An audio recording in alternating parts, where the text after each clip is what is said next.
super excited to talk about our technology today. Appreciative of the other presentations that we've had so far. A little bit of soft spot in my heart for Cisco. I spent a number of years there working on core routers, but what I want to talk to you about today is a problem that exists across industries, right? We all operate online, right? We all have data communication online, and we all use encryption to keep it secure. What I'd like to do is I'd like to take specifically a look at how we approach securing our medical applications of various kinds, right? And I'm not going to cover every single medical application, and how how we're securing that information, what vulnerabilities exist, how that applies to zero trust, and what we might do to make things better. So let me just jump in here and talk about a couple of the applications that we are involved in fixing, right? So first of all, telemedicine. We all know what telemedicine is. Basically, patients after lockdown expect telemedicine. Certainly during lockdown, they had to use it, right? And we have great video conferencing. We have great ability to exchange data in line. So that's great, except that if we don't deliver it securely, right? If we aren't verifying the identity and the security of the delivery, we're potentially doing more harm than good, because PHI, or personal health information, is worth upwards of 1,000 times more than PII, or just personally identifying information, and 10 times more than credit card information, a valid credit card, right? So it tells you that we need to protect this, because it's an attack surface for the hackers, who apologies for the terrible graphic there. But it's not just telemedicine, right? If we look at what we're doing with medical devices right now, we are collecting all kinds of data from them for a variety of reasons, certainly to monitor the patients, but also as we move into an age where we need to treat, and this happened a lot during COVID, right? We had people in remote locations, maybe not that exact one, but needing treatment for COVID or other diseases, and we have devices that are able to give doctors remotely access to it. But again, if we're not securing that connection, right, if we aren't sure of the identity of the person on the other end, we're potentially doing more harm than good. And is what we're doing right now secure? So with respect to telemedicine, we tested at KnectIQ, we analyzed over a dozen telemedicine applications, and all but one of them were susceptible to a man-in-the-middle attack. And this is not a crazy attack, right? This is an attack that, essentially in finance, the number was exactly flipped around, right? I found exactly one bank that was that did not protect against these types of attacks. But every telemedicine app but one was. And the same thing with web vulnerabilities, right? Every single web attack site provided by a telemedicine application, and I'm using the term very loosely here, was vulnerable to these attacks. And it wasn't just our analysis. Alyssa Knight, a relatively well-known security blogger and penetration tester, was quoted in the HIPAA journal, and also I list her webpage online, as saying, and just as a preamble, no one ever expects perfect security anytime you analyze an application or a web page or whatever, right? You do that as a pen tester, expecting to find some problems and then helping prioritize the solutions. But she says, what I didn't expect to find, every app that she tested to have hard-coded keys, tokens, and all of the APIs to be vulnerable to broken object-level authentication vulnerabilities, allowing her to access patient reports, x-rays, pathology reports, and full PHI records in their database, right?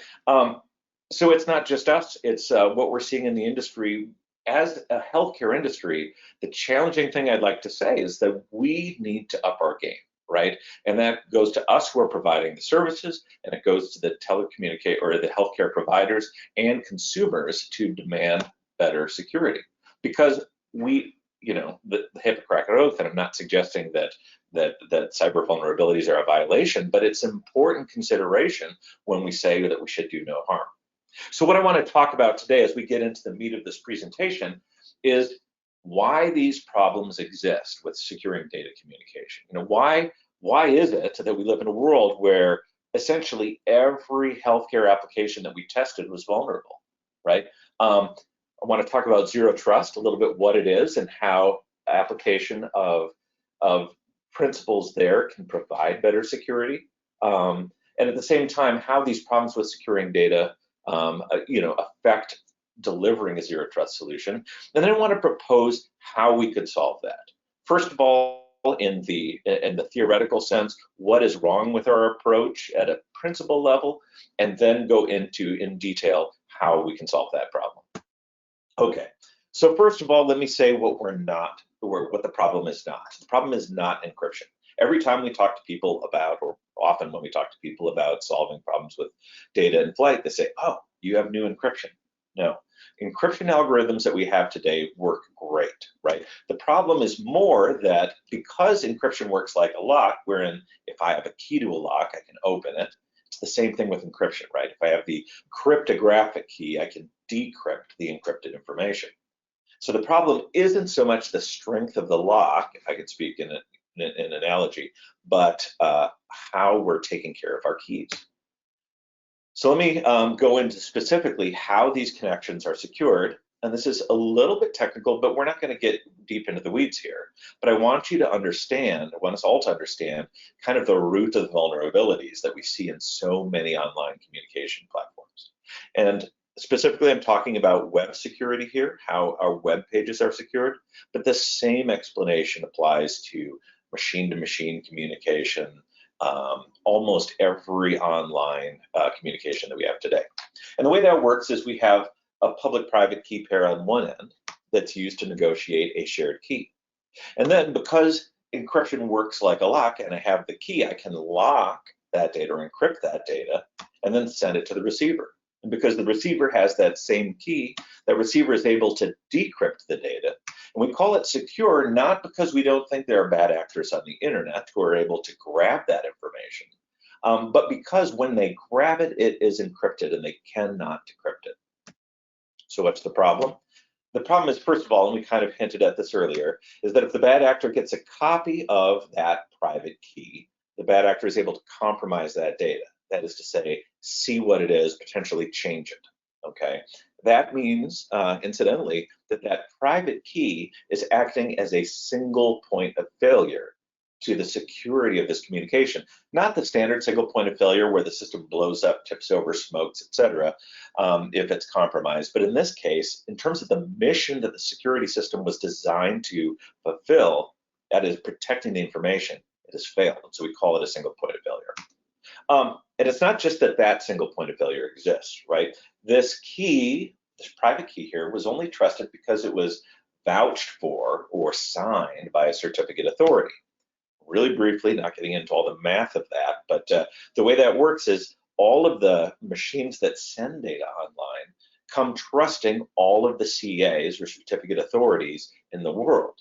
What that unfortunately means is that if any of those CAs has their private key, compromised, this bad actor is again able to compromise that data in flight. Finally, if the sender has trusted either the bad actor's key or another key that's, for example, used to sniff out malware, and this is a good thing to do, right? You don't want to download malware on your machine. Many networks install next-generation firewalls that look for malware in the web browsing of their employees' machines, and that requires trusting another certificate and, by extension, a key, which, if compromised by the bad actor, again allows compromise of the data in flight. Look, long story short, there are hundreds of single points of failure that exist for months to years even, that if ever compromised, make every single data communication from this machine susceptible to this attack. And that's interesting, right? Because we have eliminated single points of failure from every other part of our production systems, right? There isn't a single production system, I challenge you to think of one right now, that doesn't have redundant power connections, redundant network, redundant database, right? Backup web servers, even in many cases, redundant geographies. Yet when it comes to data in flight, we have hundreds of single points of failure in this 30-year-old solution. But it's not just the fact that we have all of these all of these potential single points of failure. It's also, if we think about what we're doing, we're also left with a system that allows the identity of users, of endpoints, to be spoofed through a stolen key. And there are hundreds of keys that are stolen. I actually, in this presentation, have only shared just specifically around the signing of the security. But as we found out from the SolarWinds attack, there are other keys that are used, for example, for signing tokens or enabling other things that can also act as single point of failure in this communication. So what does this have to do with zero trust? People talk about, okay, we have security vulnerabilities. Is zero trust an answer? Let's define zero trust really quickly as, put simply, it's only authorized users can get access only to the data that they're allowed to access, right? And that's good, right? Because if we do that, then we're only giving the necessary information to those users, and if those users' accounts are compromised, you've limited the damage, right? However, I would argue, and I think the SolarWinds attack and the presentation right now I gave you about existing vulnerabilities suggests a problem there, and that is it really zero trust when a stolen secret, and there are hundreds of potential stolen secrets, secrets that could be stolen, enables identity spoofing. In other words, we don't know who we're giving the information to, and the stealing of data in flight. Right? Zero trust is great in that it is saying I'm only allowing these things, but unless we effectively prevent unauthorized access, it doesn't really mean much, right? Because the cyber criminals don't care about what's allowed, right? They care what they can get access to. So what I would suggest here is that while zero trust is a good solution for our industry, for every industry really, in terms of securing data, it doesn't solve the problems that I've just been talking about unless we add these two new principles to it, which is that no secret should exist before or after it's needed, right? Talked about all of those single points of failure in the first part of the presentation. They exist for months or years, and the communications that they're protecting only exist for seconds. So why do we keep those keys around so long? And then secondly, when we're establishing the identity of the endpoints, we shouldn't violate that first principle. If we can move our security system, our zero trust definitions, to implement these principles, we would argue that we would have a much better solution. Okay. In order to do that, we're going to need something new, and I'm going to ask you to put on your thinking caps here, because clearly the solutions that we've built today up to this point haven't been solving it, right? So even though we've learned about PKI within the security industry at our mother's knee, and we know and promised that we would always use it effectively and safely to protect communication, we can see from the earlier part of the presentation that it isn't doing the job. So I'm going to ask you to question what you've learned there and open your minds to a new approach. Why? Not because the people who built those protocols didn't do a good job. They did, but they were solving a different problem. They were solving internet security way back in the 90s. And the internet has changed since then, right? We no longer are sending out AOL CDs, right? This is no longer a high-tech laptop. Downloads no longer take thousands of years, right? We don't see that. And the most important part of this slide here shows that the population of the internet in the 90s was literally doubling or more than doubling every single year. So what that means is that we're solving a different problem now. Whereas before, we were able to implement a security-first solution where we're securing connections from all these new entrants to the internet to the few companies that were already online. Today, that's not the case. That's not the right problem definition. Today, we are sharing our most sensitive communication between parties who already know each other.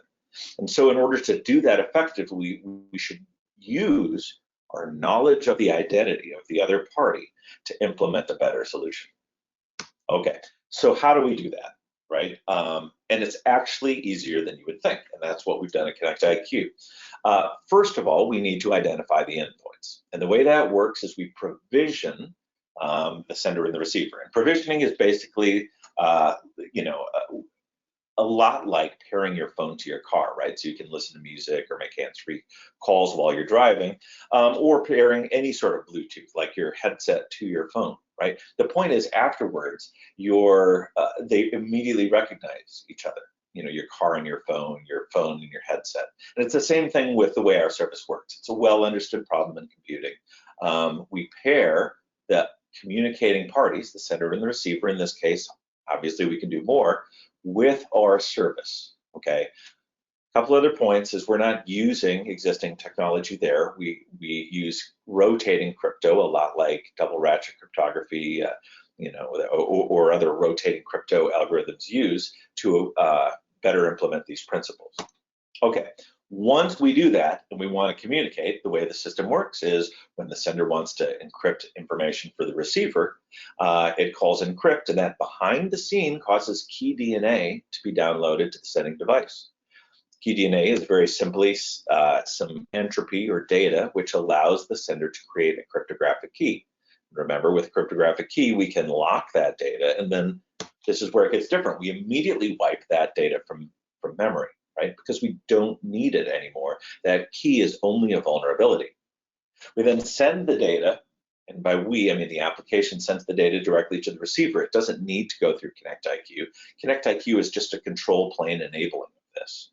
Okay, the receiver does the exact opposite, or reverse, I should say, of what the sender does, wherein it downloads the key DNA. The key DNA is used to create a key. That key is used to decrypt the data and then is immediately wiped from memory.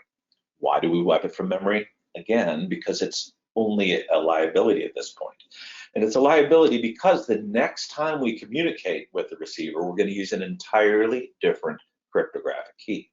Okay, we call that secure, ultra secure in fact, because there is no key for the bad actor to steal, either before the communication was sent or after the communication was received, and that probably only took milliseconds.